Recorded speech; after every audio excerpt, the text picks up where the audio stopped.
안녕하세요. 안녕하세요. 예, 세무법인 진명의 정호연 세무사입니다. 예, 송철수입니다. 네, 5월이 지났네요. 이제 벌써 네. 6월입니다. 우리 독자 여러분 중에 5월이 신고 기한인 분들은 벌써 신고를 마치셨을 테고, 네. 이제 성실신고 대상인 분들은 이번 달 말일까지 또 신고를 하게 되는데, 이제 한참 준비하시겠죠. 네, 그래서 네. 지난달에 이어서 올해 5월 이번 달에도 종합소득세 신고하기 두 번째 시간을 가져보도록 하겠습니다. 그러니까 이제 이번 달에는 이제 그 성실신고 네. 확인 대상자 네.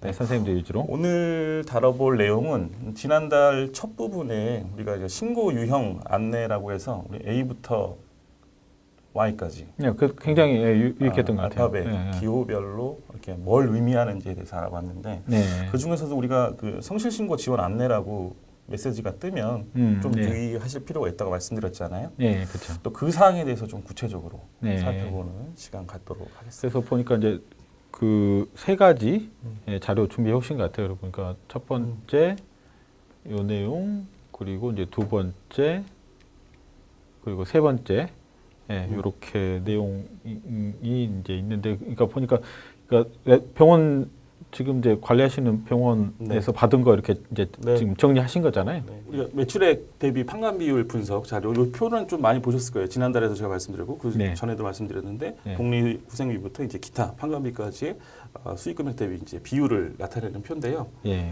당해 업체는 이제 우리 받으시는 원장님들, 그러니까 요거 받으신 병원, 그리고 업종 평균은 이제 동종 업종인데 그 지난해까지만 해도 제가 1%에서 뭐 1.5%, 그다음 뭐 2%에서 뭐 3.5% 이렇게 좀 범위를 넓혀가지고 표를 보여드렸는데 제가 샘플을 많이 좀 봤거든요. 이 자료 준비하면서 하는 병원이 많다 보니까 봤는데 전국적으로 동일하더라고 이번에는. 이번에는. 네. 그러니까 이게. 네. 그래서 제가 서울, 경기, 충청, 강원, 부산, 전국 제주 다 봤는데 동일하다면 뭐 동일하다고 봐야 되지 않겠습니까? 그렇죠. 네. 그래서 복리후생비 같은 경우는 뭐 2.88%, 접대비 같은 경우는 매출액 대비 뭐 1.47%, 그다음에 뭐 차량 유지비는 0.64%. 그러니까 우리가 방금 말씀하신 거 보니까 예전에는 이제 이게 어떤 업종 평균이 지역별로 차이가 있었는데 지금 말씀하신 거는 지금 5월달에 올 네토 보니까 전국 다 똑같다는 말씀하시는 거잖아요. 네. 그러니까 뭐 사실 그 뭐 차이가 지난해하고 차이가 그렇게 크지는 않지만 그래도 업종 평균이 동일하게 이제 세무서에서 치과, 치과가 그렇게 됐다라는 점이고요.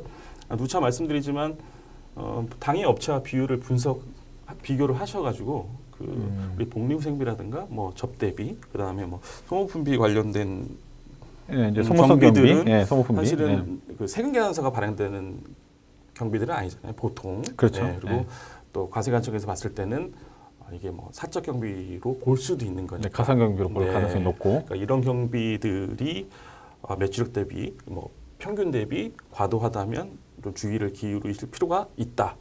예전에 비해서 많이 내려갔네요. 그러니까 사실은 굉장히 궁금해하시는 질문 중에 하나예요. 이게 뭐 재료비나 뭐 이런 것들이야 다 정해져 있는 거지만 정해져 있지는 않지만 그래도 대표적인 거니까. 그렇죠. 근데 뭐 복리후생비는 몇 프로까지 됩니까? 뭐 이런 질문을 많이 받는데 뭐 일단 업종 평균은 이렇게 지금 나와 있다라는 거 참고하시면 굉장히 많이 내려갔고.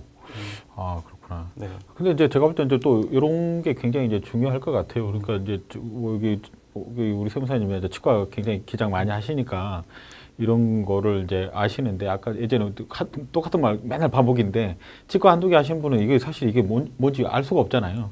그러다 보니까 이제 이런 비율 예를 들어서 이제 이런 게 예를 들어서 이게 평균이 2.8인데 뭐 3.6 하고 있고 뭐 1.47인데 2.8 그러면 이게 결국은 쌓이면 이제 결국은 그렇죠. 결국은 이제 조사 대상자로 선정될 가능성이 굉장히 이제 올라가는 거란 말이죠. 이거 한두 개 잘못됐다 해서 조사 받는 건 아니지만 이게 쌓이면 결국은 좀 조사 받습니다. 그래서 의심을 받을 수 있죠. 근데 그래서 제가 볼 때는 요 비율에 맞춰서 결국은 이제 기장해서 뭐 아시겠지만 5월달에도 같은 내용 말씀드렸지만 6월달에 결국은 이제 손익계산서 세무사님이 만드시잖아요. 만들 때 사실은 뭐 계정을 복리후생비로 잡을 거냐, 접대비로 잡을 거냐, 뭐 다른 계정으로 잡을 거냐, 뭐 요거를 이제 사실 부분이 좀 애매하거든요. 뭐 일일이 뭐 건건이 다 우리가 살펴서 하는 게 맞지만 예? 이거 뭐 식사는 누구랑 하셨습니까? 뭐 하면서 구분하기가 쉽지가 않죠. 현실적으로.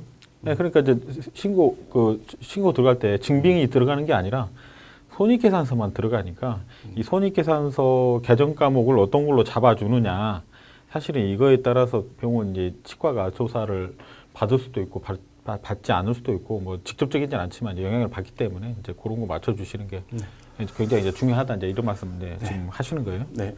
다음 장 한번 볼까요? 예. 네. 이제 한 페이지 내용인데 이제 두 번째 표가 이제 18년 사업용 신용카드 사용 현황 분석이라는 표입니다. 네. 예, 보시면 우리가 홈택스에 사업용 카드로 등록을 하잖아요. 네. 등록을 하면 여러 가지 편한 점이 있죠. 뭐 세무 대리인한테 직접 전표를 일일이 다 안 줘도 되고, 그렇죠. 네. 또 누락될, 또 영수증 잊어버려도 되고. 염도도 없고, 네. 또 저희도 편하고. 네. 그래서 이제 등록을 많이 하시는데 그렇게 등록을 하면 이제 국세청에 다 파악을 할 수가 있어요. 오. 바로 파악할 수 근데 있죠. 깜짝 놀라는 게 지금 우리가 2018년 거 종합소득 신고 네. 하는데 네. 18년 거 자료 뽑아주면서 우리가 다 알고 있다. 이게 사실 법인 같은 경우는 그 우리 개인보다도 먼저 이런 표를 보여줬어요. 왜냐하면 이제 그렇죠. 법인 카드는 이제 다 나오니까 그렇죠. 등록을 하지 않아도 그랬는데 이제 개인은 이제 몇 년 전부터 이런 내용을 보여주고 있고 그 5가지 정도로 이제 구분을 해서 보여주는데 신변자파, 뭐 가정용품, 업무무관, 뭐 업무무관이라면 뭐 이제 뭐 술집이라든가 뭐 그런 호텔이라든가 그런 게 되겠죠. 그러면 개인적 치료나 병원 사용하신 것들 그리고 해외 사용액은 이제 밖에서 당연히 사용하신 것들인데 굉장히 구체적으로 나와 있습니다. 근데 뭐 국세청 입장에서는 이걸 파악하는 게 그렇게 어려운 일은 아니죠. 왜냐하면 상대방 거래처 또 보면 바로 나오니까. 네. 거래 상대방 이제 가맹점 그렇죠. 업종에 따라서 네, 나오는 네. 거니까. 그래서 이 표까지는 사실 뭐 이제 뒤에서 말씀드리겠지만 뭐 성실신고 지원 대상이 아니더라도 일반적으로 다 나오는 그 표고요. 다만 뭐 이 건수나 금액이 뭐 많고 적을 수는 있겠죠. 그러니까 지금 이제 요거는 그러니까 가사 경비로 의심된다. 그렇죠. 그러면은 제가 생각할 때 이제 요도 뒤에 그 나오는 내용이지만 네. 그럴 거면 제가 볼 때는 이거는 차라리 그냥 신용카드 사용 안 하는 게 오히려 나을 수도 있겠네요. 뭐 그럴 수도 있죠. 그러면 이 뭐 동영상을 보고 계신 이제 분들 중에서는 그럼 차라리 이거를 쓰지 말까? 사업용 신용카드를 뭐 등록을 하지 말까? 이런 분들 계실 것 같긴 해요. 당연히 그런 생각하죠. 네네. 근데 그건 좀 고민을 해보실 필요가 있긴 것 같아요. 그러니까 제가 볼 때는 이제 그런 것 같아요. 이게 세무사님 같은 경우는 이제 1년에 몇 번씩 가서 정리를 해주시잖아요. 비용이 부족하다, 부족하지 않다. 그럼 내가 그런 어떤 정보를 가지고 있으면 쓸 건지 말 건지 판단을 할 수가 있는데 대부분 뭐 이렇게 잘 그런 서비스 그렇게 안 해주시잖아요. 그럼 부족한지 안 부족한지 알 수가 없으니까 쓸 수밖에 없는 거지. 나중에 비용 부족하면 세금 더 내야 되는데. 저는 이제 이 국세청 입장에서는 당연히 그 이런 메시지를 보낼 수는 있겠죠. 하지만 이제 저는 이제 납세자를 대리한 세무대리인 입장에서는 보면 물론 이제 사업용 카드를 사업과 관련해서 이제 쓰겠다라고 해서 우리 등록을 하지만 또 그렇지 않을 수도 있거든요. 뭐 이렇게 하다 보면 같이 쓸 수도 있는 거잖아요. 뭐 마트를 갔는데 그 같이 병원 용품도 사면서 같이 이제 집에서 쓸 것도 같이 살 수 있는 그럼요, 거잖아요. 그럼요. 같이 이제 카드를 긁지. 이거는 신합용 카드 끌고 이거는 뭐 개인 카드 그렇지 않잖아요. 그렇다고 하더라도 우리가 이걸 써도 다 또 경비 처리하는 건 아니거든요. 어떻게 보면 이 중에서도 뭐 원장님하고 상의해서 이제 빼건 빼고 하는 거니까 뭐 100%는 이게 이제 아니죠. 다 경비 처리는 아니지만 일단은 세무서에서는 좀 뭐 이렇게 좀 경각심을 불러일으키는 차원에서 이제 메시지를 주는 것 같은데 뭐 이런 금액이 많이 잡히면 사실 뭐 기분이 썩 좋지는 않을 테고. 네. 아니 그러니까 제가 볼 때 이제 이런 거죠. 그러니까 이게 금액이 이제 8천이면 자금 출처 소명이 1년에 8천이 날아간 거잖아요. 그럼 제가 볼 때 차라리 그러니까 오히려 세무사님이 중간중간 정리를 해주시잖아요. 중간중간 정리를 해주시면 비용이 안 부족하면은 제가 볼 때는 굳이 이런 애트가 날라오는 걸 우리가 경험을 했잖아요. 그럼 굳이 또 쓸 필요가 없잖아요. 그 부분은 우리 자금 출처와 관련된 어떤 시간 한번 따로 잡아가지고 오케이. 네, 말씀 예. 한번 나눠보도록 하겠죠. 그렇게 좋겠습니다. 네. 그래서 이번 정리를 하고 네. 다음 페이지로 네. 여기까지는 앞서 설명한 것까지는 누구나 다 받는 내용들이고 이제 이번부터가 이제 개별 분석 자료라고 해서 그 사전 성실 신고 지원 안내 대상자 그러니까 I 유형이죠. 사전 성실 신고 지원 그 유형으로 분류된 원장님들만 이제 받는 자료인데요. 한 분이 이거 다 받으시는 건 아니고 제가 이제 추려다 보니까는 이제 우리 원장님들께서 받으실 수 있는 자료 대표적인 뭐 4가지만 제가 추려서 케이스를 보여주십니다. 추려서 정리를 한 거거든요. 첫 번째가 어떻게 보면 가장 중요하다고 볼 수가 있어요. 소득률 저조 안내. 뭐 말 그대로 소득률이 낮다. 동종 평균 소득률 대비해서 이게 보면은 이건 17년 기준으로 이제 분석을 당연히 했겠죠. 그렇겠죠. 17년 신고 소득률이 여기서 주목하실 게 업종별, 외형별, 시군구별이에요. 그러니까 쉽게 말해서 시군 구해 비슷한 외형의 그러니까 매출액을 신고하는 치과들의 네. 평균. 그렇죠. 우리가 그 동안에 뭐 얘기했던 거 이제 업종별 치과와 치과 전체를 많이 얘기했었는데 그걸 또 세분화한 거죠. 변호사 입장에서는 그래서 거기에 평균 소득률 대비 80% 미만이다. 라는 내용이거든요. 그래서 사업과 무관한 지출을 경비에 포함하여 신고하지 않도록 이 앞에 네. 말씀드렸던 그런 네. 내용. 그리고 이제 평균 소득률을 이제 알려줘요. 이런 메시지를 받으면. 제가 공란을 놔뒀는데 제가 이제 이렇게 분석해 보니까 범위가 너무 넓어요. 그래서 딱 한정 지을 수가 없더라고. 그래서 뭐 제가 보기에는 뭐 20%대도 있었고요. 평균 소득률이 지역이 있었고 그다음에 그런 데가 있어요? 30% 후반인 지역도 있었어요. 네, 그러니까 그거는 이제 담당 세무사님하고 좀 상의를 하셔야 될 것 같아요. 그러니까 이 전국구 세무사님 지역마다 좀 편차가 있고요. 그러니까 뭐 임대료가 좀 그 높은 지역들, 그렇죠. 뭐 강남이라든가 당연히 뭐 이런 그렇게 될 수밖에 소득률이 낮을 없죠. 수밖에 없고 좀 이제 지방이라든가 거기 임대료 이런 뭐 지역은 굉장히 싸니까. 평균 상대율이 평균 소득률이 좀 높다. 그래서 그런 기준으로 고려를 해서 평균 소득률이 내가 높거나 낮거나 뭐 이런 거를 좀 의사결정을 하실 필요가 있다라는 내용이고요. 같이 연관지어서 설명드릴 게 이제 사업용 신용카드 특정 유형 사용 안내인데 이게 이 메시지는 이제 앞장에서 설명한 내용들이 다 들어가 있습니다. 뭐 신변, 자파, 가정용품 이런 5가지 유형들은 다 들어가 있고요. 거기에 덧붙여서 이제 들어간 내용이 휴일 사용, 그 다음에 이제 심야 사용.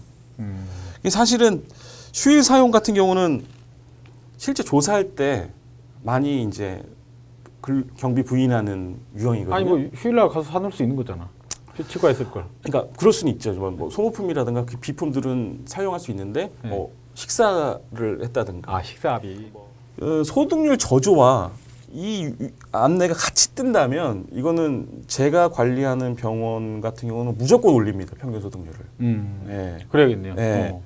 안전빵으로 가는 게 낫죠. 네. 저는 그렇게 이제 권고를 드릴 것 같아요. 결국 뭐 소득률 저조라 뭐 특정 뭐 사용액 안내 이거 뭐 한 번 받아서 당장에 뭐 조사 나오겠냐 이런 분들도 계시겠지만 사실 뭐 우리가 교통 뭐 벌점도 뭐 한 번 딱지 끊겨가지고 뭐 큰일이 안 일어나잖아요. 쌓이고 쌓이면 문제가 되는 것처럼 이런 관리도 이런 메시지를 받으면 향후에는 좀 준비하실 필요가 있다. 적격증빙 과소수치 안내는요. 몇 번 설명을 드렸었죠. 이게 뭐 그 세금 계산서 이외에 뭐 신용카드 현금영수증 사용액을 많이 이제 쓰시는데 그 쓰신 내역이 이제 신용카드 현금영수증으로 안 잡히고 일반 그냥 경비로 잡혀서 오인하는 경우가 많기 때문에 이 메시지를 받으시면 한번 그런 경우를 한번 세무 대리인과 한번 상의해 보실 필요가 있고 그다음에 이건 잘 모르겠어요. 의료업자 비보험 수익금액 성실신고 안내인데 우리가 과거에는 보험 수입이 좀 많다. 전체 수익금액 대비해서. 그러면 비보험 수입이 누락한 거 아니냐. 뭐 해서 제대로 신고해라 이런 메시지들 많이 받았는데. 그렇죠.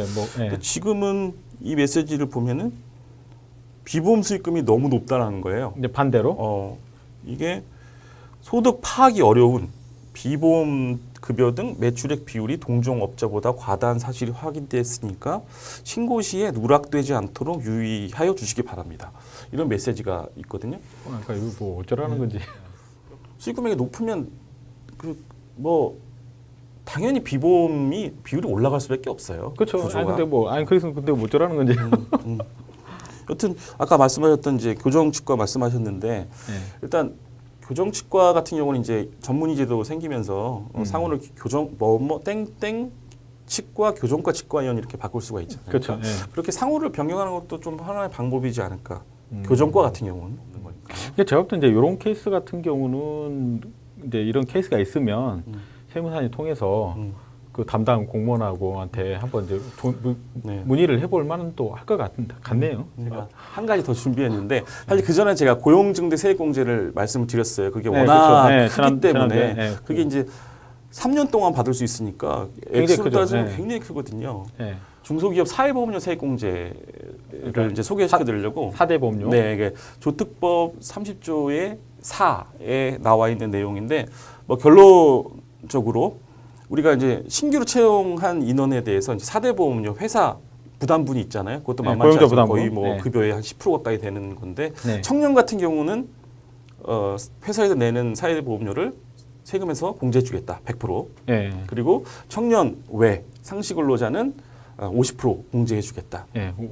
50%. 예, 제가 빨간 줄로 그런 그 내용이거든요. 굉장히 크죠. 제가 볼 때 이게 오히려 더 사실 그 고용중대 세액공제랑 이 사회보험 세액공제는 패키지예요. 뭐 어느 한 가지만 하지는 않고 두 개 같이. 보통 저희는 두 개 같이 묶어서 공제 신청을 해드리고 있고 장점은 뭐냐면 공제 금액이 사회보험 뭐 고용중대보다 크지는 않더라도 이게 고용중대 같은 경우는 감면 세액의 20%는 농어촌 특별세로 내게 돼 있습니다. 그렇죠.